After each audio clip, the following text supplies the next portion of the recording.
Backgrounds, backgrounds, backgrounds. The word that causes so many webcomic artists to freeze in their tracks and panic. Unless you're a magical unicorn that absolutely loves making them. What? They exist, I think. I mean, I write a comic about fairies. Unicorns shouldn't be too much of a stretch, you know what I mean? Anyway, the goal of this video is to help you guys A. decide on your backgrounds when you're stumped, B. talk about different methods in actually creating the backgrounds so that this part of the comic making process seems less daunting, and C. getting myself and you guys to feel more like that magical unicorn from the beginning. On a side note, before we start, if there are any magical unicorns watching, please impart some of your wisdom in the comments, especially if you found other helpful videos. I want to make a playlist for our community here and help other comic creators out on their journey. I'll pin a comment in the playlist, I'll pin a comment with the playlist below this video. Alright, so how do you decide on your backgrounds? No clue what environment you want your characters in? Here's a good starting point to consider. Ask yourself, what is your story about? What kind of environments would lend themselves to your story, and what backgrounds would help you show your story rather than tell? One way you can decide on backgrounds is by going the inspiration route, finding similar stories and seeing what types of backgrounds are being used. My original inspiration was Gravity Falls and Once Upon a Time. For context, my comic Fairy Lantern is about a girl meeting a fairy boy and going on fun little adventures. When I originally came up with the story, it wasn't a beach town setting. It was actually more like a sleepy mountain forest town, is what I had in mind.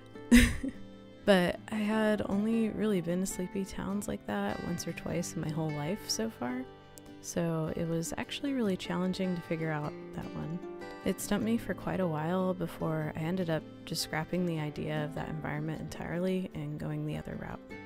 Even though I ended up not taking this route for developing my own environments, I'd still like to give some pointers to you guys who might be, and also maybe my future self for the other environments in Fairy Lantern or any other future comics I might do.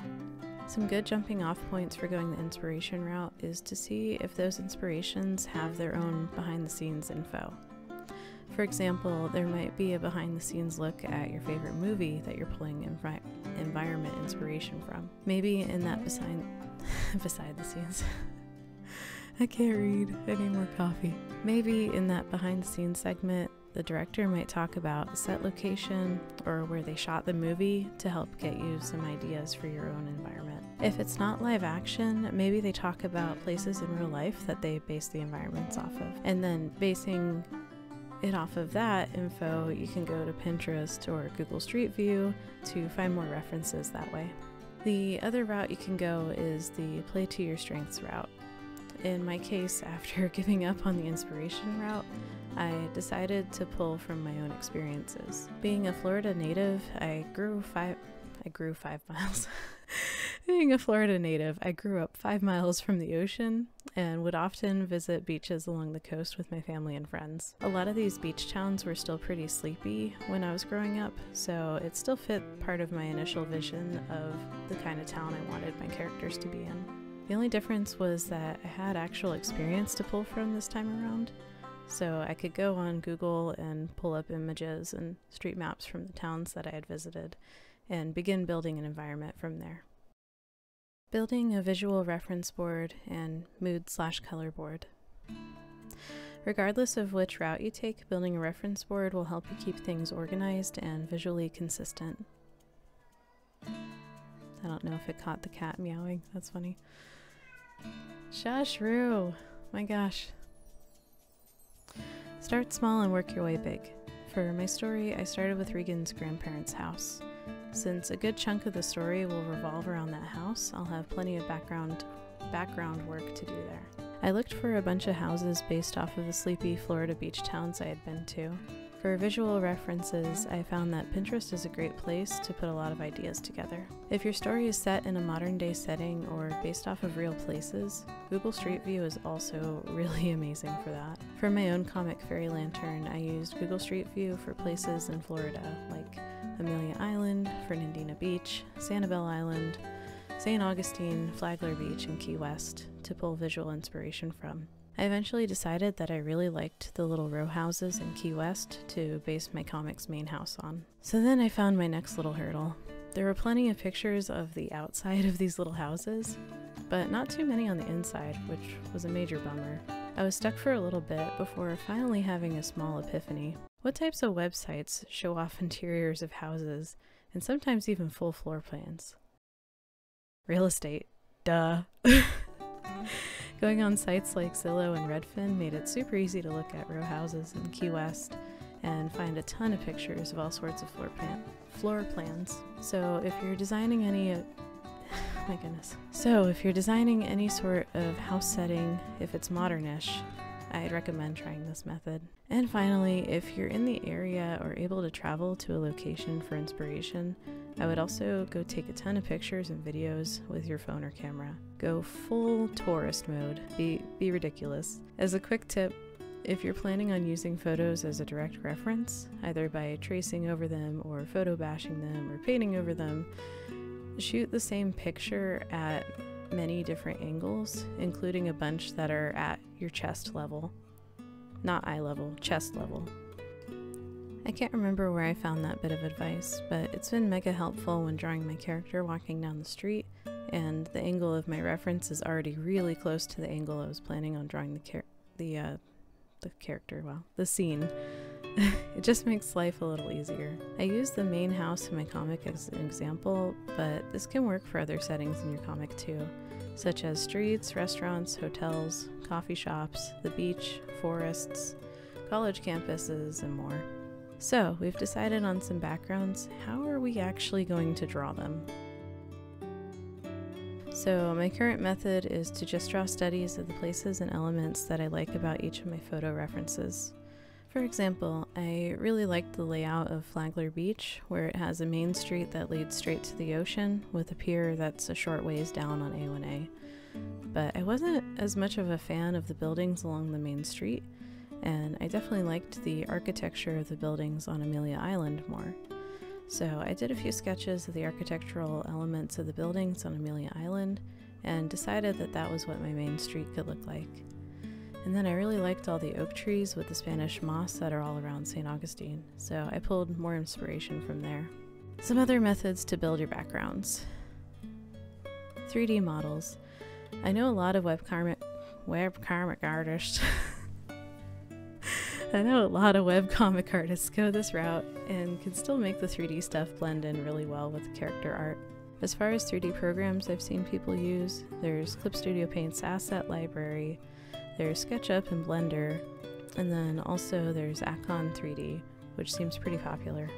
Personally, I wanted to try learning Blender back in 2022 to help me make my backgrounds, but time has definitely gotten away from me. Hopefully in 2024, that'll be the year that I'm finally comfortable with 3D modeling so I can elevate my comic backgrounds and streamline my process more.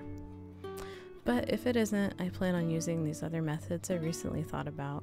So, I'm a stay-at-home mom and I have a lot of toddler toys at my fingertips. My son is very much into Lego Duplos at the moment and really enjoys building stuff. If you have a lot of references for your backgrounds and are mostly just struggling with drawing things in perspective at angles that are different from your references, building a little Lego town might actually be super helpful to you. Use the Legos as placeholders to help you build out your comic's environment. Snap a pic or two of the different angles that you'll need, and then take them into your favorite drawing program to draw right on top of, or to use as a reference, and it'll be mega helpful.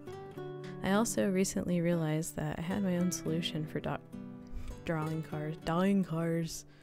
I have my own solution for drawing cars, guys. Different angles. Just sitting in plain sight. My son's Hot Wheels collection. Seriously, it works better than a 3D model for me. Why didn't I think of this sooner? If you don't have those items in your house, maybe you have some D&D minis, or a friend who's into Warhammer 40k. These are also good options for building out your environments more physically. Heck, even a little Christmas village could help if you're watching this around the holidays. And if at the end of the day you have none of those things, simply grabbing some household items to make a street, house layout, or a schoolroom can be just as helpful. and then you just take pictures of those items, and definitely have to use a lot more imagination, but it can still work. I've also heard a lot of good things about Sims, but there's an artist who has a whole advice video on how to do that. Creating a character sheet for your backgrounds. So it might sound silly, but having a character sheet for your backgrounds can be really helpful in keeping a consistent look, and really just to get over the resistance to draw them in the first place. The reason I say character sheet instead of reference sheet is because if you shift your mindset on backgrounds and regard them as another character in your story, it becomes a little easier to want to draw them. Think about them being just as important as your characters are in telling your story. So how do you make a character sheet for your backgrounds? Well, just like a character sheet, you have some details you want your readers to focus on, so you can highlight those. For example, in my comic Fairy Lantern, it's the certain parts of Regan's grandparents' house that's going to change gradually throughout the story.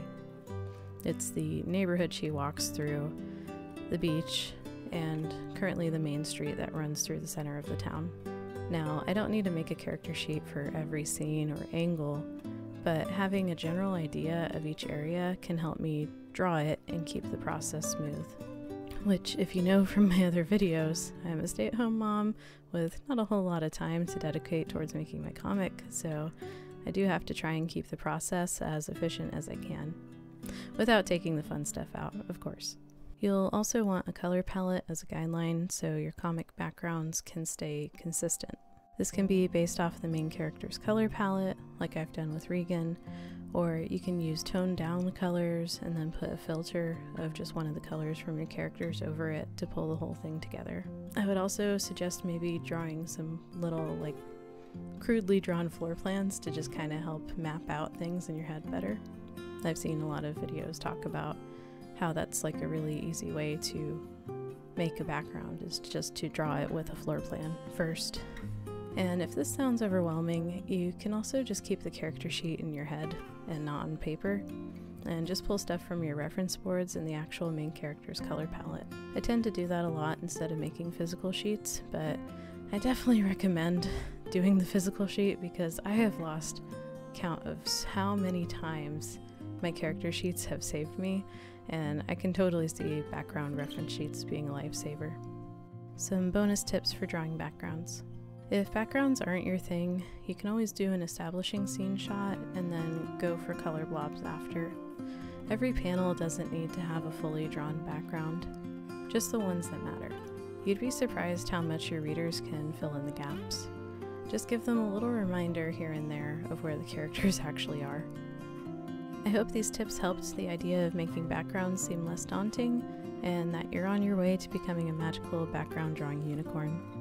I wish you the best of luck on your comic making adventure, and if you want to see the advice I give in action, feel free to check out my comic Fairy Lantern.